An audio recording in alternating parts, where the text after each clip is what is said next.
de lo que usted decía ayer de la Suprema Corte de Justicia de la Nación. Hubo sesión el día de ayer, la ministra Norma Piña, no sé si Jesús o alguien de comunicación le pasó lo que dijo la ministra ayer, que justamente se adelantó usted en alguna medida al tema. Mencionaba de que ellos van a hacer uso, obviamente, de lo que está en la Constitución, si no mal recuerdo, el artículo 134, que obliga a que el Estado, al Poder Judicial, debe tener recursos suficientes, así decía, palabras más, palabras menos, la ministra ayer, para que se pueda efectuar correctamente sus labores. Usted hablaba, y le pido si me equivoco que me desmienta, de que incluso la Suprema Corte podría violar, o el Poder Judicial podría violar la Constitución para asegurarse un presupuesto. Ya en la tarde, Nacho Mier, el presidente Jucopo, los que van a en Cámara de Diputados, que van a hacerlo el tema del presupuesto, hablaba en el tema. Pero sí me gustaría su opinión al respecto de esta declaración que da, después de lo que usted dijo aquí en la matutina, la ministra Norma Piña. Muchas gracias.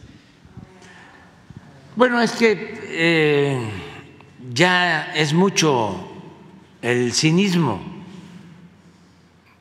de los ministros de la Corte, no quiero generalizar, pero de la mayoría, y en este caso de la presidenta. Por eso son predecibles,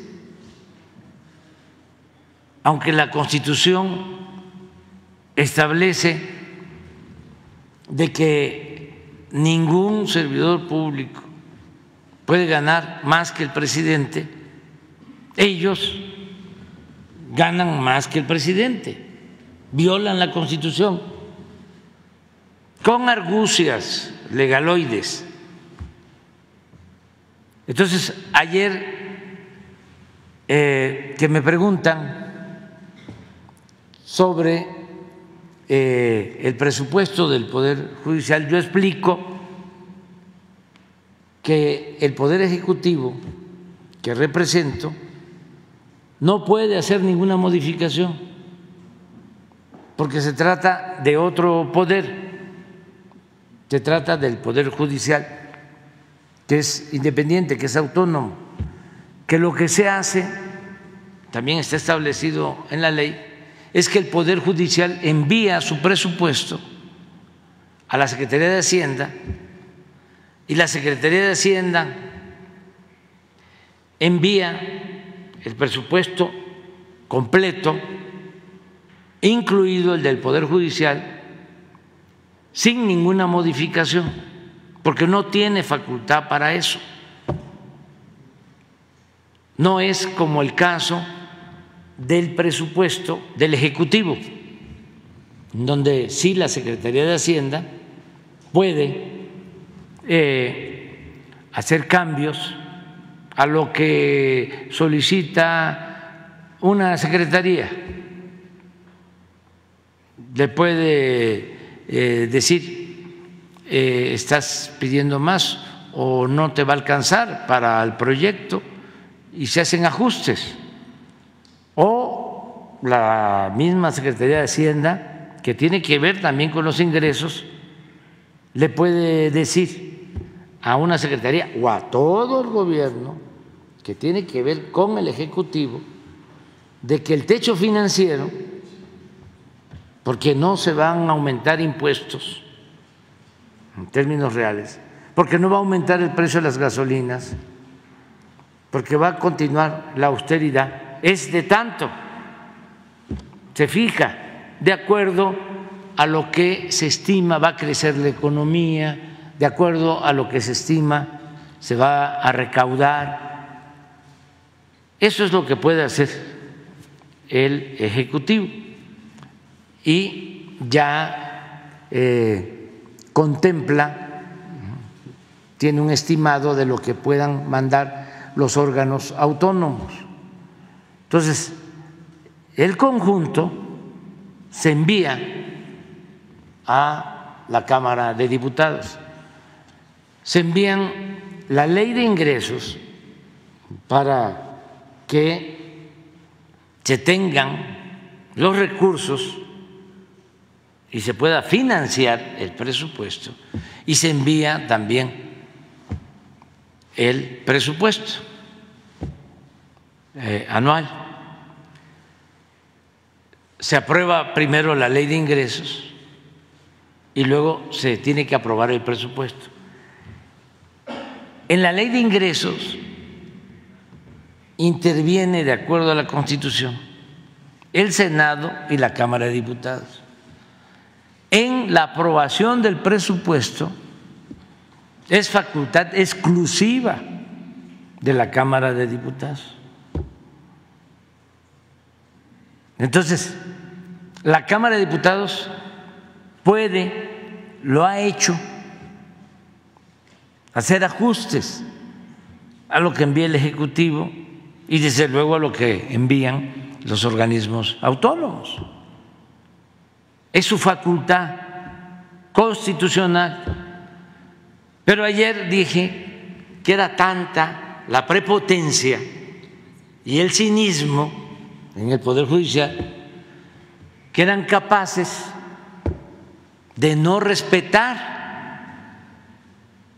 el mandato constitucional y que si la Cámara de Diputados decidía una reducción a su presupuesto, que dicho sea de paso está excedido, no es que les haga falta, tienen de más, porque además del presupuesto tiene un fideicomiso de 20,000 millones de pesos. Creo que están solicitando como 80,000 millones, 84,000. Pero aparte de eso, tienen 20,000. Bueno, sí, porque se va incrementando. 25,000 de fideicomiso, de un fideicomiso para tener reservas y financiar todos sus excesos.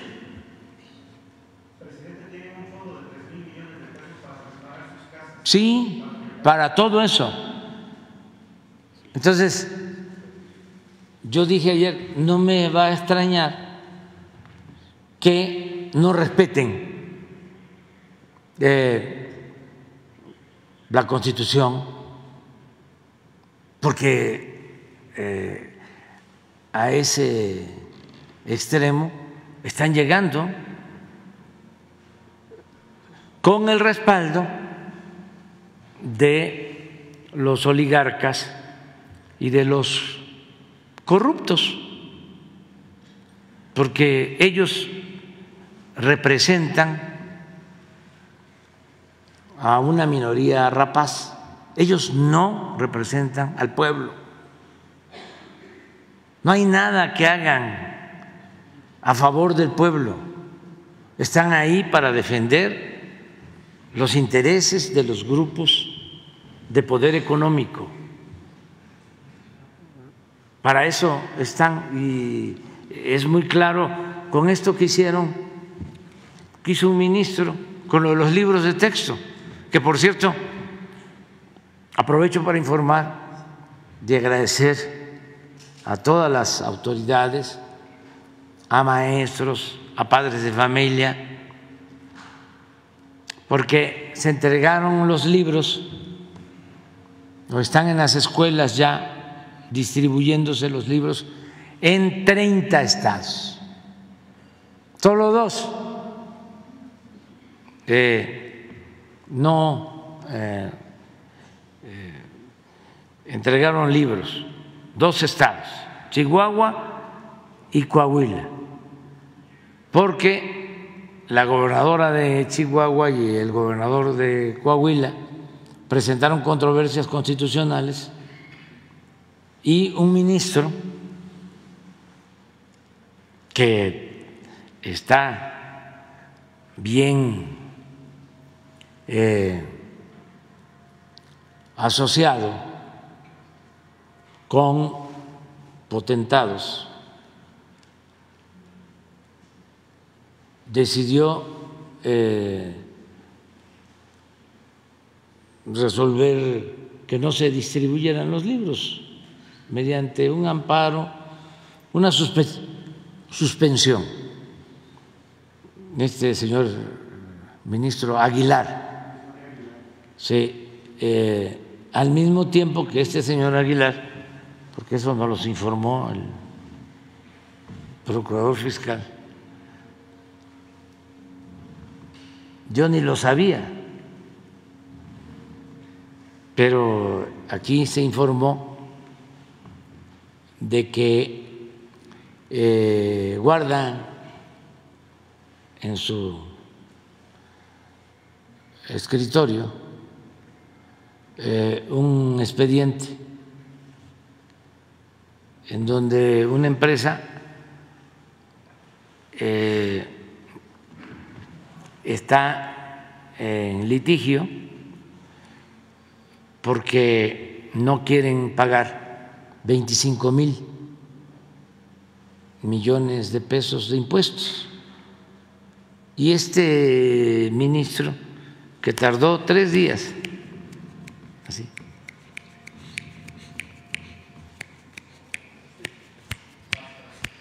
fast track, justicia pronta y expedita,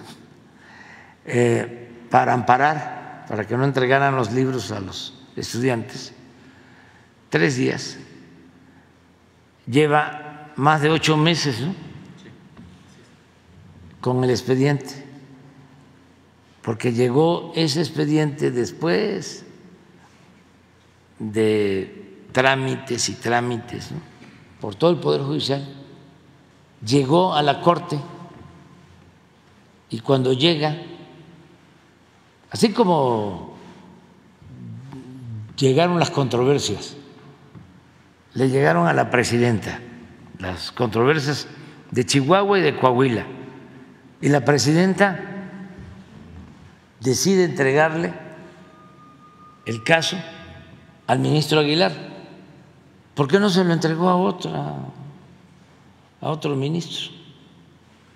No, pues ya sabían. Pero llega primero la de Chihuahua y le entregan el caso a este ministro. Llega la controversia de Coahuila y al mismo ministro. Son 11. ¿Por qué al mismo, no? Bueno, entonces, cuando llega el expediente de los impuestos, ese ministro pues se entera, sabía, y lo solicita que le entreguen a él el expediente. ¿Cuál es el procedimiento ahí, abogado? ¿Con la Corte? Sí, o sea, ¿por qué no lo explica un poco? Para ilustrarnos a todos, ¿no?, conocer más. O sea, el derecho, como la economía, como la política, no es asunto nada más de los abogados, ¿no?, o de los economistas o de los politólogos, es asunto de todos, ¿no? ¿No es así? Todos tenemos que tener más información. ¿Cómo es el procedimiento? Sí, en este caso del expediente. O sea, fiscal. ¿por qué lo pide él? ¿Del fiscal? Sí.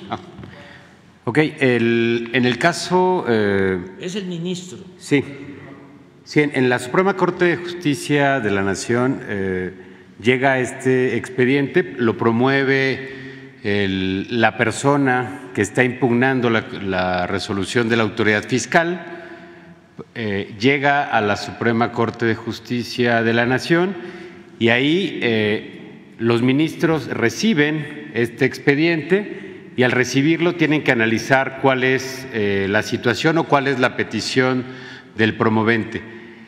La misma ley establece que tiene que ser un caso novedoso o relevante para que lo pueda conocer la Corte y entrar a su estudio, porque recordemos que hay miles, hay cientos de juzgados, cientos de jueces y magistrados, y la Corte no podría conocer de todos estos casos en última instancia. Entonces, la ley dice que tiene que ser selectiva y este criterio selectivo no es al azar, no es si quieren o no, sino que tiene que tener elementos de que sea novedoso o que sea relevante para la impartición de justicia, como lo vemos aquí en este esquema. Una vez que la Corte lo recibe, se presenta ante los ministros y si alguno desea conocer el asunto, puede solicitar que le sea turnado, pero podrían rechazar también conocer del asunto, por lo mismo, porque no es ni novedoso ni es relevante. Lo que consideramos nosotros debió ocurrir es que al no ser novedoso ni relevante tenía que haberse rechazado y regresar al tribunal colegiado para que éste emitiera la sentencia definitiva y se constituyera en una cosa juzgada. Y al ser cosa juzgada, ya tenía la autoridad la facultad de ejercer el cobro por los mecanismos que se consideran incluso coactivamente.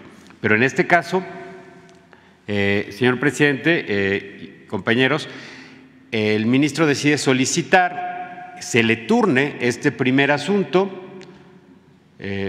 para analizarlo y hacer un proyecto a sus pares. Recordemos que pudieron haberlo rechazado desde ese momento y regresar al colegiado, pero lo solicita y está obligado por ley en 15 días a presentar un proyecto. No lo hizo en los 15 días que marca la ley.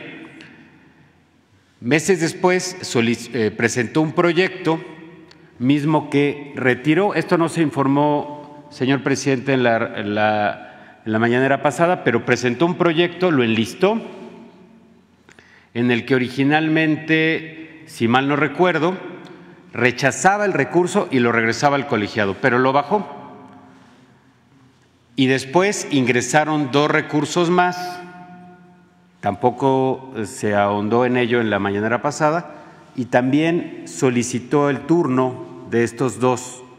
Suman 3 asuntos que están en la ponencia del ministro, pero el que originalmente motivó y el que tiene estos 8 meses desde que le fue asignado, pues es este que abordamos en la mañanera, señor presidente. Ya aprendimos, ¿va? Siempre se aprende, siempre. Entonces, ojalá y resuelva en un sentido o en otro, pero que no guarde ahí el expediente. No le estamos diciendo, porque también no se debe de malinterpretar, de que resuelva a favor, no, a favor de la hacienda pública, no, que resuelva de conformidad con la ley y con apego a la justicia. Eso es lo que le estamos pidiendo. Es llevar a la práctica lo que decían los buenos abogados de la época liberal. Al margen de la ley, nada. Por encima de la ley, nadie. Y esto aplica para todos. Por eso, si los vigilantes de que se cumpla la Constitución la violan, ¿qué está pasando? La Suprema Corte debe ser el faro de la ley. No pueden ellos estar dando malos ejemplos. No, además, sí, pero ya Fox lo lo intentó y con la complicidad precisamente de la Corte me desaforaron cuando no querían que yo apareciera en la boleta, y el pueblo, que es mucha pieza, me sacó adelante.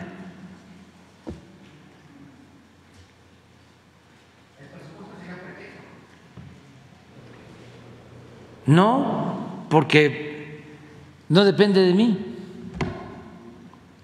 O sea, ni siquiera me pueden echar la culpa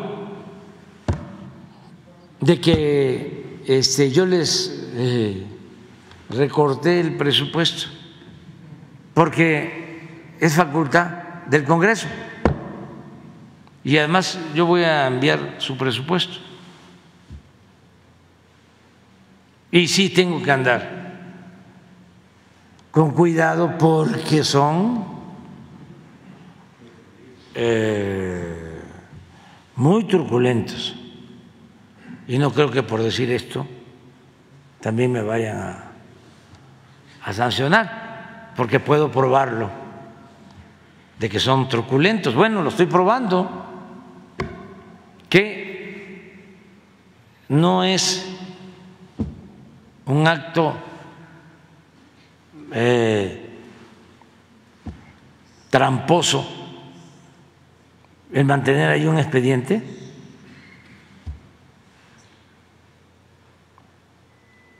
¿Tanto tiempo? ¿Qué cuesta mucho el estudio? Cuesta mucho trabajo, ¿no? Analizar el caso y resolver. Porque también la gente debe saber de que no es nada más el ministro. Cada uno de ellos tiene, no sé, como 10 proyectistas. ¿Cómo está eso, abogado? A ver, ¿cuánto tiene un ministro de apoyo? ¿Cuántos elementos tiene? Bueno, cada ministro tiene una ponencia y en la ponencia hay abogados, hay un coordinador de ponencia y hay abogados que les ayudan a analizar cada uno de los asuntos y a proyectar las sentencias o las resoluciones o desechamientos que tienen. Este ministro, es decir, ¿cuántos abogados tiene? No lo tengo en este momento. ¿Cuánto estima usted que tenga? No tengo el número preciso, pero ahorita lo corroboro y lo informo en unos minutos. Decimos, ¿no? Sí. Porque no es uno. No, tiene un equipo completo. Su ponencia tiene un equipo que analiza todos los asuntos o que les sean turnados. Sí. Bueno, pero consigo el número preciso y se lo informo, licenciado. Sí. A ver si le atinamos. Dicen que como 40. 50. ¿Cómo no van a poder resolver sobre un proyecto, ¿no? En 8 meses? Está raro, ¿verdad? Pero bueno.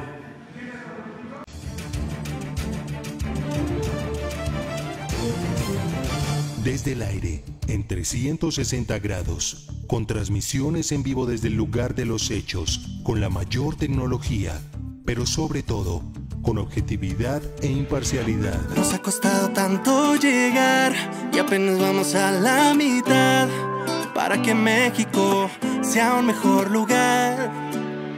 Nos queda tanto por lograr, tenemos mucho que cambiar. Luchemos juntos hasta el final.